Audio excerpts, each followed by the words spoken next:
Hello student, welcome to my channel master classes. My name is Talib और आप देख रहे हो मास्टर क्लासेस यूट्यूब चैनल।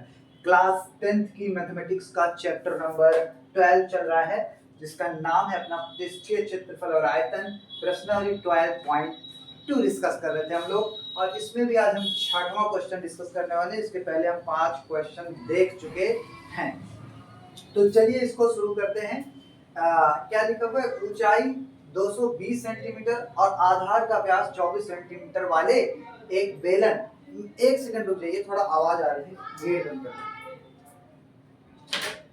हाँ, ऊंचाई एक 220 सेंटीमीटर और आधार का व्यास 24 सेंटीमीटर वाले एक बेलन। देखो, ऊंचाई 220 सेंटीमीटर और आधार का व्यास जो है 24 सेंटीमीटर। व्यास पूरा 24 है, तो मैंने आधा त्रिज्या लिखी है 12। ठीक है। बेलन जिस पर ऊंचाई इसी के ऊपर जिस पर ऊंचाई 60 सेंटीमीटर और त्रिज्या 8 सेंटीमीटर वाला एक अन्य बेलन आरोपित है। मतलब एक बेलन के ऊपर दूसरा बेलन रखा हुआ है, से लोहे का एक स्तंभ बना है। तो ये एक स्तंभ टाइप का दिख रहा है आपको, खंभा टाइप का। इस स्तंभ का द्रव्यमान ज्ञात कीजिए। इस स्तंभ का हमको द्रव्यमान ज्ञात करना है, जबकि दिया है 1 घन सेंटीमीटर क्यूब, यानी इसका घन, इसका जो है आयतन 1 घन सेंटीमीटर क्यूब। लोहे का द्रव्यमान लगभग 8 ग्राम के बराबर है। तो भाई पहले मैं इसका आयतन निकालूंगा, उसको 8 ग्राम से मल्टीप्लाई कर दूंगा, आंसर आ जाएगा अपना। तो ठीक है, दो बेलन है, दोनों का आयतन निकालते हैं। तो लोहे का एक स्तंभ बना है, तो लोहे के स्तंभ का आयतन मैं डायरेक्ट ही लगाता हूं आपको। देखो, लोहे के स्तंभ का आयतन बराबर, दो बेलन है, तो बड़े बेलन का आयतन, बड़े बेलन प्लस छोटे बेलन का आयतन, दोनों बेलनों का आयतन। देखो, बड़े बेलन के लिए मैं, बेलन का आयतन क्या होता है? बेलन का आयतन का फॉर्मूला क्या है? पाई आर स्क्वायर एच। देखो, पाई आर स्क्वायर एच। देखो, इसमें एक हाइट, इसमें भी हाइट है, इसमें भी हाइट है, इसमें भी त्रिज्या है, उसमें भी त्रिज्या है, मतलब दोनों में ऊंचाई और त्रिज्या दोनों में है। तो मैं इसको R1 और इसको H1 बोल दे रहा हूँ, इससे थोड़ा डिफरेंस पता चल जाएगा दोनों में फर्क क्या है। इसको पाई, इसका भी फार्मूला होगा pi R square H, pi R 2 square लिख दे रहा हूँ, H2 ऐसे लिख दे रहा हूँ, नंबरिंग कर दे रहा हूँ। मतलब पाई R1 square H1 plus pi R2 square H2। फॉर्मूले में वैल्यूज पुट करो। पाई, दोनों में पाई कॉमन है, तो पाई कॉमन ले लो, बचेगा क्या?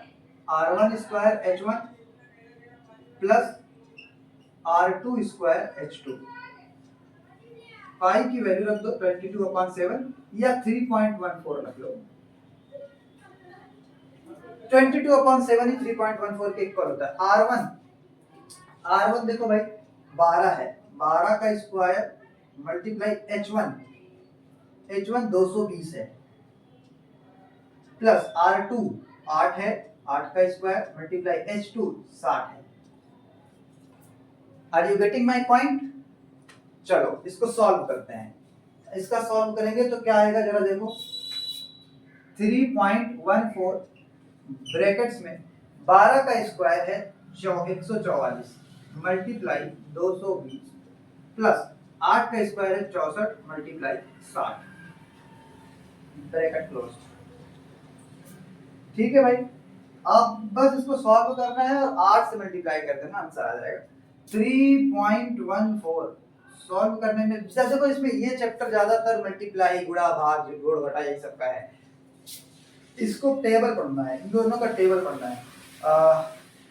चलो पढ़ते हैं।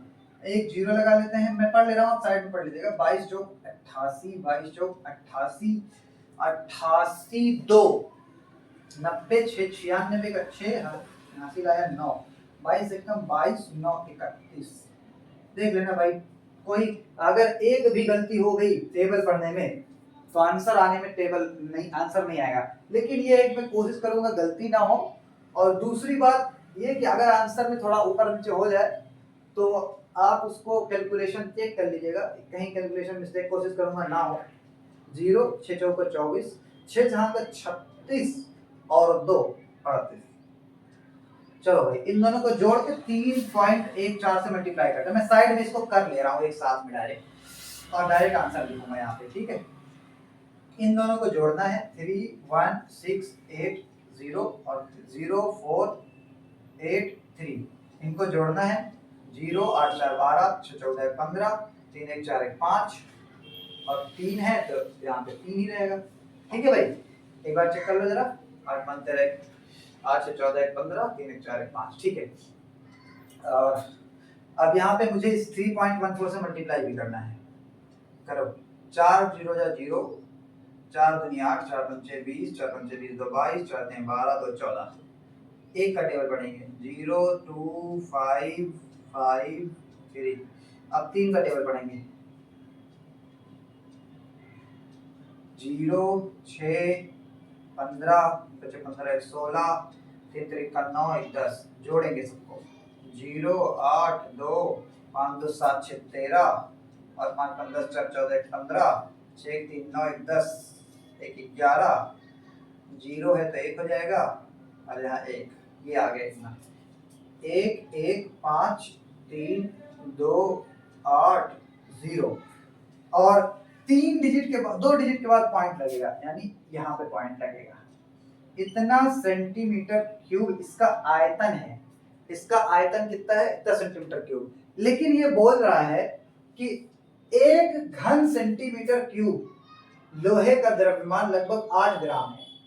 तो इसने कहा है तो फिर इसमें मेरे पास तो इतना घन सेंटीमीटर क्यूब आया है, इतना 11,532.80 सेंटीमीटर क्यूब आया है। तो 1 8 के बराबर है तो इतना 8 गुना हो जाएगा, तो यही बात करेंगे, यानी इसमें 8 का और टेबल पढ़ना है। तो मैं कैसे करूं, थोड़ा इसको इरेज करता हूं, ऐसा करता हूं, इसको इरेज कर दूं, हाँ इसको इरेज कर देता हूं, आप मिला लीजिएगा भाई, इसके आगे मैं लिख देता हूं। तो इसने क्या पूछा है, इस स्तंभ का द्रव्यमान ज्ञात कीजिए, तो मैं यहाँ लिख ही देता हूँ स्तंभ का द्रव्यमान, स्तंभ का द्रव्यमान। देखो ये बात लिख लीजिएगा, 1 घन सेंटीमीटर लोहे का द्रव्यमान बराबर 8 ग्राम, तो उसके बाद ये मल्टीप्लाई करिएगा 1152.80 मल्टीप्लाई 8 ग्राम, अब टोटल ग्राम आ जाएगा कितना, टोटल द्रव्यमान कितना आ जाएगा इसका 8 0 या 0 8 टाइम 64 का 4 हासिल आया 6 8 2 16 16 6 22 8 3 24 24 2 26 और 8 पंचे 40 40 2 42 8 कम 8, सही है भाई, ऐसा तो सही कर रहा हूँ ना। हाँ याद नहीं, मुझे ऐसा लग रहा है कि मैंने एक ज्यादा 11 कम लिखा है, यानी एक और एक था यहाँ पे, मैंने उतारते समय तो गलत नहीं कर दिया, जो भी होगा आप मिला लेना, मुझे उम्मीद है मैंने सही किया होगा। 8 3 24 2 24 2 26 8 5 40 2 42 8 1 कम 8 4 12 और 8 1 कम 8 1 9 और 2 डिजिट के बाद पॉइंट, यानी इतना ग्राम इसका आंसर, इतना ग्राम इसका द्रव्यमान है। चलिए मिलते हैं नेक्स्ट क्लास में। ये बहुत छोटा सा आसान सा क्वेश्चन था, आप लगा लिए होगे मुझसे पहले उम्मीद है, अब आपको आने लगे होगा सारा क्वेश्चन। और अब हम क्वेश्चन चैप्टर के लास्ट एंडिंग पे पहुंचने वाले हैं, बहुत जल्दी ये चैप्टर राउंड अप हो जाएगा, खत्म हो जाएगा। तो अगर आपने वीडियोस लाइन से देखी है तो आपके अंदर एक कॉन्फिडेंस आ गया होगा और आप सीख गए होंगे इस चैप्टर को। तो मिलते हैं नेक्स्ट क्लास में जहां हम और सारे क्वेश्चन डिस्कस करेंगे। उम्मीद करता हूँ आपको समझ आया होगा। Thank you.